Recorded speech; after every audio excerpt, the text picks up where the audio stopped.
ഇത് ഐഫോൺ 13 ബോർഡാണ്. കംപ്ലൈൻറ്റ് എന്താ വെച്ച് കഴിഞ്ഞാൽ ചാർജ് കയറുന്നില്ല. ഓഫിൽ ചാർജ് കണക്ട് ചെയ്ത് കഴിഞ്ഞാൽ ഫോൺ ഓൺ ആവും, പക്ഷെ ചാർജ് കയറൂല.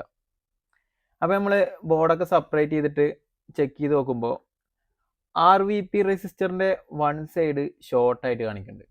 RVP റെസിസ്റ്റർ ഇങ്ങനെ ഷോർട്ടായിട്ട് കാണിക്കുന്നത്. റെസിസ്റ്റർ ഷോർട്ടായിട്ട് കാണിക്കൂല, പക്ഷെ അതിൻ്റെ വൺ സൈഡ് ചാർജിങ് ഐസിന്ന് വരുന്ന കണക്ഷൻ ആ സൈഡ് ഷോർട്ട് ആയതുകൊണ്ട് അത് ഷോർട്ടായിട്ടാണ് കാണിക്കുന്നത്. അപ്പോൾ നമ്മൾ RVP റെസിസ്റ്റർ റിമൂവ് ആക്കിയിട്ട് ചെക്ക് ചെയ്ത് നോക്കുമ്പോൾ വൺ സൈഡ് ഈ കാണിക്കുന്ന ഈ പേഡ് ഷോർട്ടാണ്.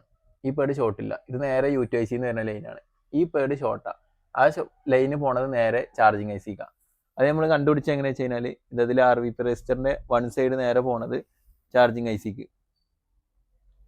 അപ്പോൾ നമുക്കിത് ചാർജിങ് ഐസി റീപ്ലേസ് ചെയ്ത് കഴിഞ്ഞാൽ ഇതിൻ്റെ കംപ്ലൈൻറ്റ് ഓക്കെ ആവും. അപ്പോൾ നമുക്ക് ഇനി ചാർജിങ് ഐസി റീപ്ലേസ് ചെയ്തിട്ട് ചെക്ക് ചെയ്ത് നോക്കാം.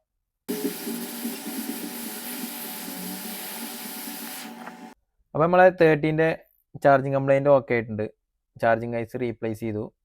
ഇപ്പോൾ ചാർജിങ് പക്ക വർക്കിംഗ് ആണ്. ചാർജിങ് ഐസി ആയിരുന്നു ഷോർട്ട്. അപ്പോൾ അതുപോലുള്ള എന്തെങ്കിലും കംപ്ലൈൻറ്റ് ഉണ്ടെങ്കിൽ നമ്മളായിട്ട് കോൺടാക്ട് ചെയ്തോളി.